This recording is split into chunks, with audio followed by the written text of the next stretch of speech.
Welcome to MTG Burgeoning, your channel for all things magic. In our video for today, we are going to add the next 20 creature cards with CMCs of 2 into our Momir Vig Cube.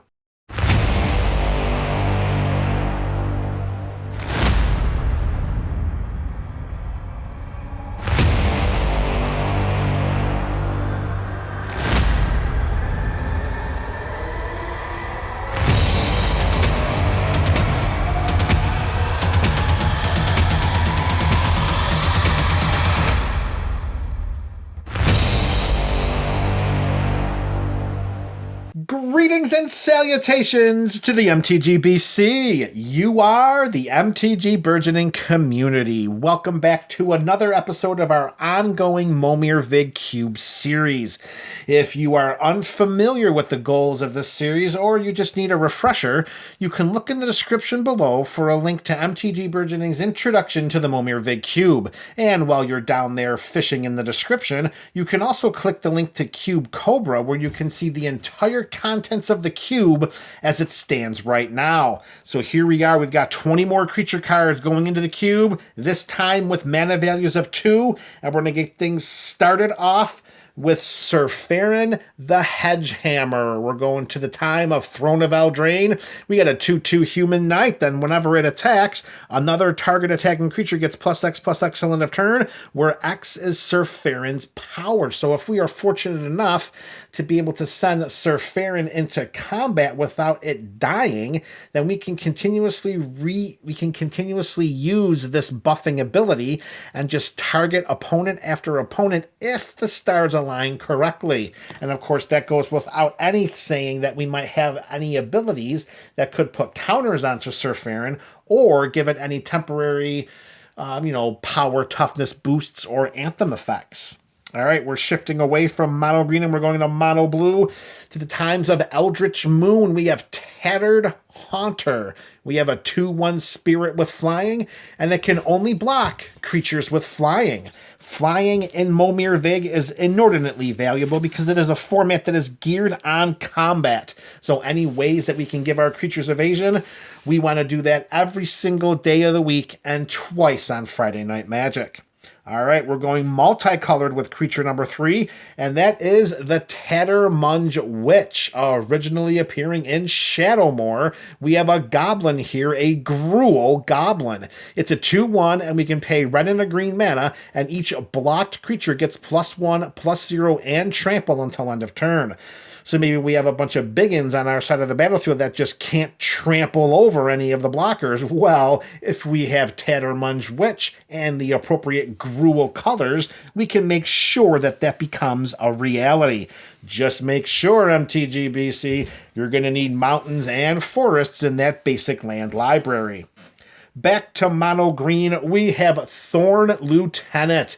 We have a 2/3 that whenever it becomes a target of a spell or an ability an opponent controls, which we'll pause right here for a moment, because Thorn Lieutenant in Momir Vig will never be the target of a spell. There are no spells that could target it, because this is a format that's built just on creatures.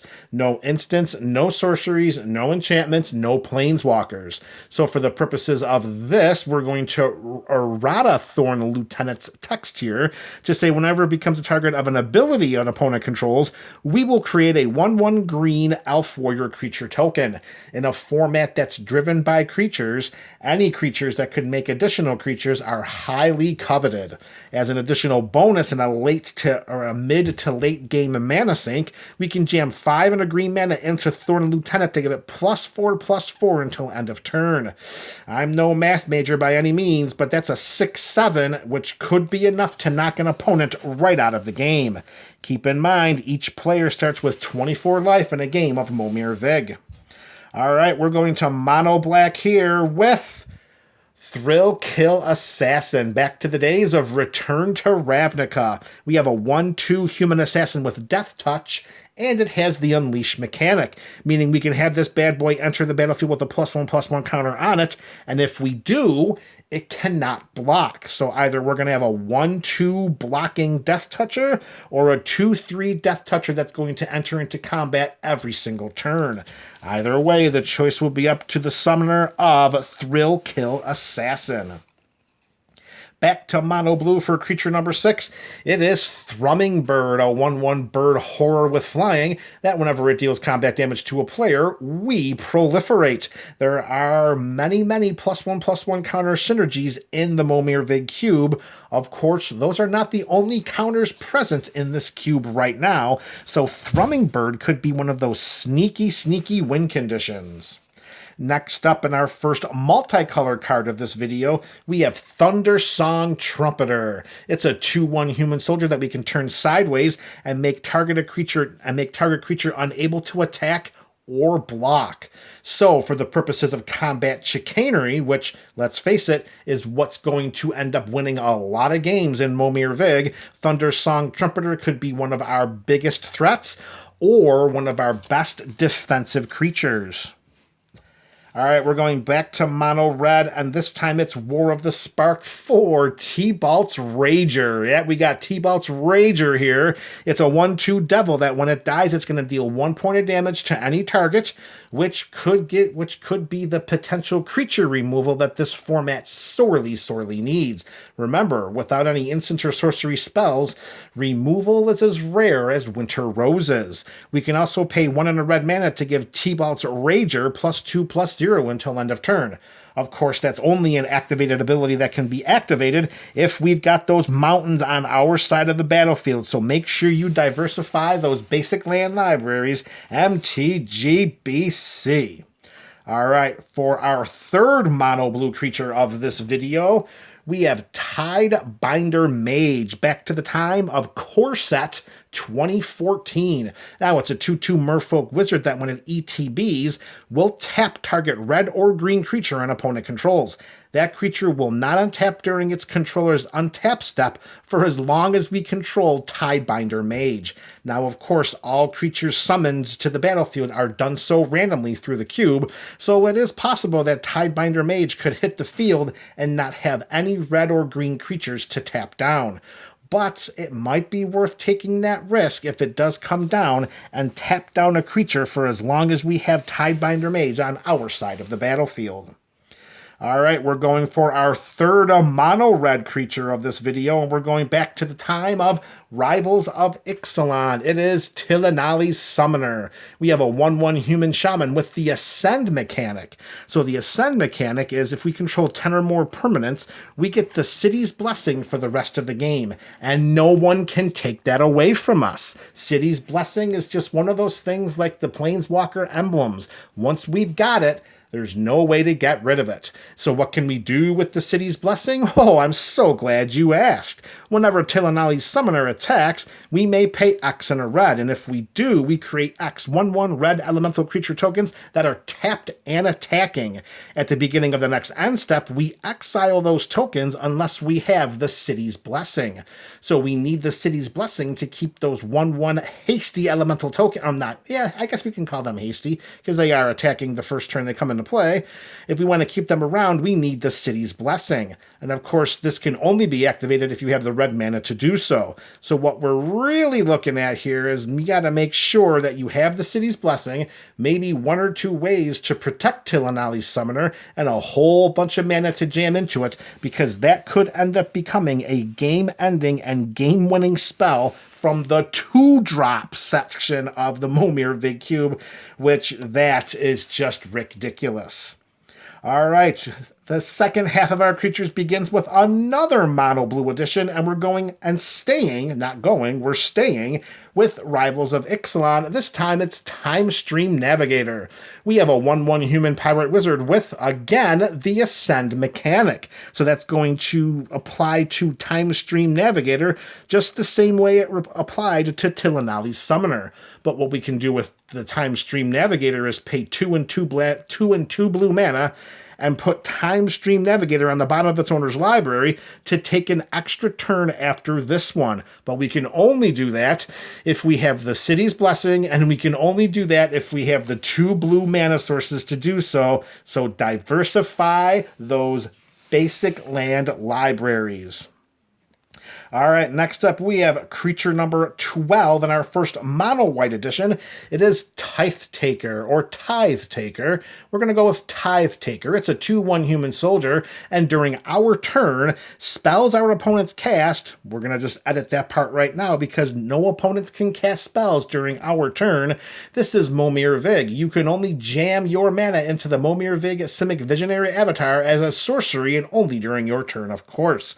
So, for the purposes of this format, Tithe Taker is going to read during our turn, abilities that our opponents activate cost 1 more to activate unless they're mana abilities. So that nice little tax is enough to help protect our creatures from the potential of being removed or disrupted during a game. As an additional bonus, Tithe Taker has Afterlife 1, which means when this dude kicks the bucket, we will create a 1/1 white and black spirit creature token with that oh-so-valuable evasion of flying. So one way or another, Tithe Taker gonna get ya. All right, we're going to continue a little streak here of mono white creatures. Next up, we're going to Ixalan for the Tocatli Honor Guard, a 1/3 human soldier that reads as a torpor orb, saying creatures entering the battlefield do not cause abilities to trigger. So this just takes away every single enter the battlefield trigger. And in a format like Momir Vig, if this human soldier comes down into play, let's be honest, she could be there for the duration, particularly with the absence of such a high number of removal spells because we don't have instants or sorceries in this format. All right, creature number 14, we have Trusty Companion.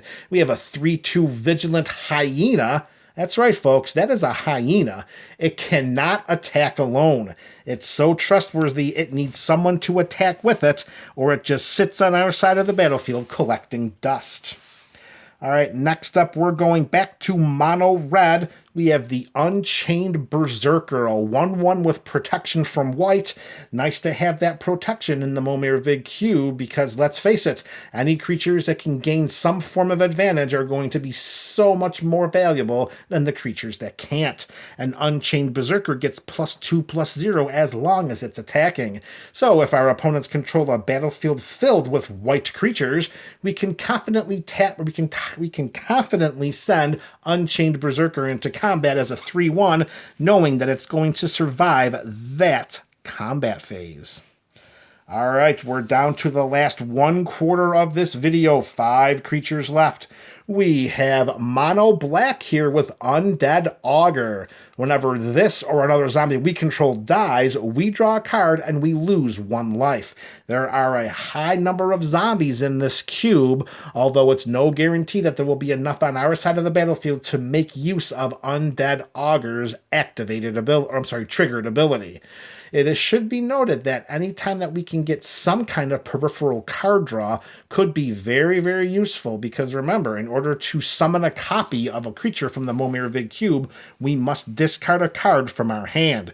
Undead Augur could provide us a way to make sure that we can keep getting cards into our hand so that we have the ability to get those creatures onto our side of the battlefield.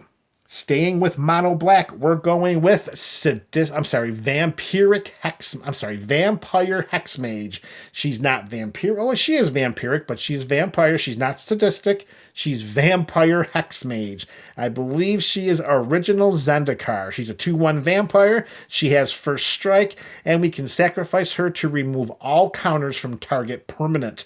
So if a massive biggin hits the battlefield that has nothing but +1/+1 counters on it, well, with a quick sacrifice of Vampire Hexmage, we can get that creature right off of the battlefield and right into non-existence. Remember, all creatures summoned from the cube are token copies, and once a token leaves the battlefield and completes the process of doing it, they cease to exist. All right, we're back to another mono red creature.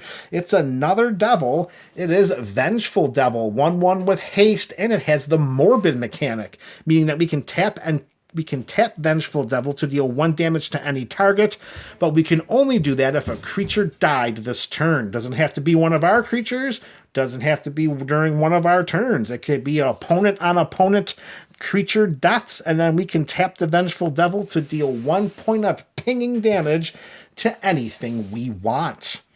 All right, MTGBC, we're down to our last 2 cards of this video, and they're both mono green. We've got one from MTG Burgeoning's all-time favorites, Shadows over Innistrad. We have the Veteran Cathar. It's a 2/2 human soldier. We can pay 3 and a white mana, and target human we control gains double strike. I'm sorry, not target human we control. Let me walk that back here for a moment. Target human gains double strike until end of turn. So with the high number of humans that we have in this cube so far, it is very likely that we could give one of those humans that are attacking one of our opponents double strike out of nowhere. Only if we've got the plains on our side of the battlefield, so make sure you diversify your basic land libraries, MTGBC. All right, here we go, folks. Creature number 20, and we're going old school here. How old school? Well, we're going back to the time of Invasion, and here we have Vinelasher Kudzu. I think it's Kudzu. I'm going to go with Kudzu. We got a Vinelasher Kudzu, or we can just say we got a plant here. Either way, it's a 1/1 that whenever a land comes into play under our control, we'll put a +1/+1 counter on Vinelasher Kudzu. So if we are fortunate enough to summon a copy of this to our side of the battlefield, this is how it's going to shape up. Actually, is that Ravnica? That's not Invasion. I'm sorry. That's original Ravnica. My mistake, not Invasion. This is original Ravnica. Okay, so original OG Ravnica. So if we get a copy of this on our side of the battlefield, what we really could do is just kind of let this dude sit back in the shadows as we continue to play lands and put +1/+1 counters on it, letting it get bigger and bigger, because let's face it, we get to draw a card each turn. We know we're always drawing a land. We have the option of playing lands, because let's face it, we need lands in our hand to discard in order to summon creatures from the Momir Vig Cube. So depending on board state, of course, and where the game is and resources, Vinelasher Kudzu, this little plant dude here from original Ravnica, gives us a lot of options for what we want to do. It's always beneficial to get some kind of resources onto a creature as we participate in one of the basic fundamentals of the game, which is just putting a land into play. Just by doing that, this gets a +1/+1 counter. All right, there you have it, MTGBC. 20 more creature cards going into the Momir Vig Cube, this time with mana values of 2. Which are your favorites? Let me know in the comment section below. This is MTG Burgeoning, your channel for all things magic.